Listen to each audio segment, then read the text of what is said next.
નમસ્કાર દર્શક મિત્રો, હું અનામિકા ઈટીવી ન્યૂઝમાં આપનું સ્વાગત કરું છું। તો જોઈએ આજના મુખ્ય સમાચાર। ગાંધીનગરને પાટનગર તરીકેની વિશેષ ઓળખ આપવા માટે સરકાર દ્વારા હાથ ધરાયેલી યોજના અંતર્ગત અમેરિકાના વ્હાઇટ હાઉસની પેટર્ન પર સેન્ટ્રલ વિસ્ટા બનાવવાનો નિર્ણય લેવાયો છે। ગાંધીનગર શહેરના રોડ એન્જિનિયરિંગમાં આગામી દિવસોમાં આકર્ષક બદલાવ આવવાનો છે। સિટી બ્યુટિફિકેશન અને કેપિટલ ડેવલપમેન્ટ પ્રોજેક્ટ અંતર્ગત કરોડોના ખર્ચે હાથ ધરવામાં આવેલી સ્વર્ણિમ પાક નવીનીકરણ યોજના પગલે આમ થવાનું છે। તેના પ્રથમ તબક્કે શહેરના બંને રાજમાર્ગ ચ અને ઘ રોડ પરના 4 નંબરના ક્રોસ રોડ પર 10 કરોડના ખર્ચે અંડરબ્રિજ બનવાની મહત્વાકાંક્ષી યોજના પાટનગર યોજના વિભાગે હાથ ધરી છે। બજેટમાં આ યોજના માટે નાણાંની જોગવાઈ કરાઈ છે। આ યોજના પૂરી થવાની સાથે નગરના રહેવાસીઓ માટે પણ શહેર બદલાઈ રહ્યાનો અહેસાસ ઊભો થશે। ગાંધીનગરને પાટનગર તરીકેની વિશેષ ઓળખ આપવા માટે સરકાર દ્વારા હાથ ધરાયેલી યોજના અંતર્ગત અમેરિકાના વ્હાઇટ હાઉસની પેટર્ન પર શહેરના સેન્ટ્રલ વિસ્ટા બનાવવાનો નિર્ણય લેવામાં આવ્યો છે। તેનું કામ હાલમાં યુદ્ધના ધોરણે ચાલી રહ્યું છે। ગ માર્ગ પર રેલવે સ્ટેશનથી શરૂ કરીને ચ માર્ગ પર વિધાનસભા સુધીની સળંગ સેન્ટ્રલ વિસ્ટા તૈયાર કરવામાં આવી રહી છે। તો અહીં સમય થઈ રહ્યો છે એક નાનકડા વિરામનો। Okay, class, let's quickly review Europe. Can anyone tell me what country this island is? Noah? Ireland. Very good. And just under that, we have a continent. Who knows what continent?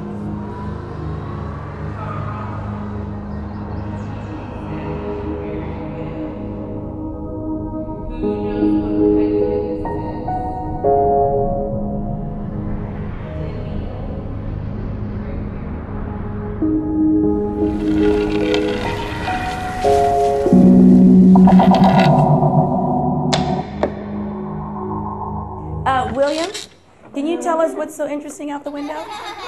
Okay, pay attention this time, okay?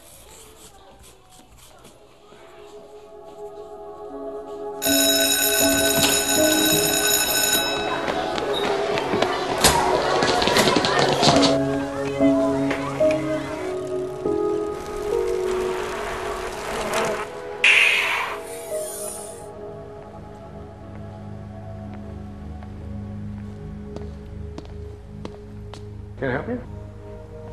Yeah, do you have the new 911? Yeah, it's right over here.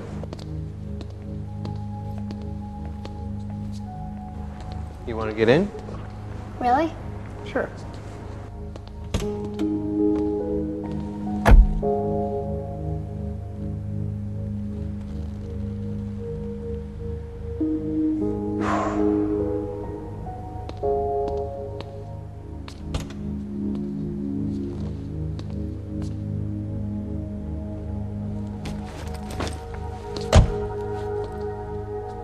Do you have a business card? Sure.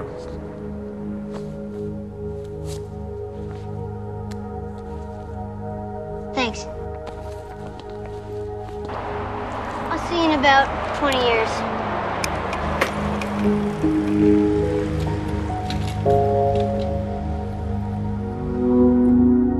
It's a funny thing about a Porsche.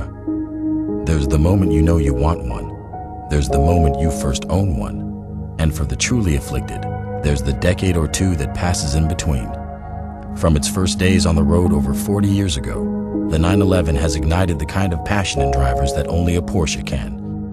And now once again, it is poised to redefine what's possible. Introducing the new 911 Carrera. વિરામ બાદ આપનું ફરી સ્વાગત છે। ગાંધીનગર શહેર માટે હાથ ધરાયેલા સિટી બ્યુટિફિકેશન પ્રોજેક્ટ અંતર્ગત શહેરના મુખ્ય માર્ગો પર સર્કલો વિકસાવવાનો નિર્ણય લેવાયો છે। ગાંધીનગર શહેર માટે હાથ ધરાયેલા સિટી બ્યુટિફિકેશન પ્રોજેક્ટ અંતર્ગત લોક ભાગીદારીથી એટલે કે ખાનગી કંપની સંસ્થાઓ મારફતે મુખ્ય માર્ગોના સર્કલ વિકસાવવાનું સફળ આયોજન કરાયું છે। પરંતુ સર્કલોની સાથે તેની ચારે તરફના કોર્નર વિકસાવવાની વાત ભૂલાઈ ગઈ હોવાને કારણે ગંદકી અને દબાણ સહિતની સમસ્યાઓ સર્જાઈ રહી છે। થોડા સમય પહેલા માર્ગ મકાન વિભાગે સર્કલોની સાથે 4 કોર્નર વિકસાવવાનું ફરજિયાત કર્યા પછી આ ખર્ચ કરવા આગળ આવતી સંસ્થાઓની સંખ્યા જો કે ઘટી ગઈ છે। પાટનગરે આગવી ઓળખ આપવા માટે સ્વચ્છ અને સુંદર બનાવવાની કવાયત ઘણા વર્ષોથી શરૂ કરવામાં આવી છે અને તે માટે અનેકવિધ આયોજન હાથ ધરવામાં આવ્યા હતા. પાટનગરમાં પીવાના પાણીની વિતરણ વ્યવસ્થા બદલાવવામાં આવી છે. ત્યારે ઓછા દબાણથી પાણી મળવાની ફરિયાદો સંદર્ભે કાર્યપાલક ઇજનેરે પાટનગર યોજના વિભાગ 3ની કચેરી દ્વારા સ્થળ તપાસ કરવામાં આવી. ત્યારે મહદ અંશે બધા જ કિસ્સામાં ગ્રાહક દ્વારા પાણીની વિતરણની પાઇપલાઇનમાંથી લેવામાં આવેલા જોડાણની પાઇપલાઇન સડી ગયેલી તથા લીકેજ થતી હોવાને કારણે પાણી પૂરા દબાણથી મળતું નહીં હોવાનું જણાતા આવી પાઇપલાઇનો બદલવા અપીલ કરવામાં આવી છે. આ ઉપરાંત દરેક સેક્ટરોમાં મોટાભાગના ગ્રાહકોના મકાનથી ગટરના મેઇન હોલને જોડતી ગટર લાઇન પણ લીકેજ થતી હોવાનું તપાસ દરમિયાન જાણવા મળ્યું છે. તેના કારણે ગંદુ પાણી મળવાના બનાવ પણ બની શકે છે. તો અહીં સમાચાર પૂર્ણ થાય છે. નમસ્કાર.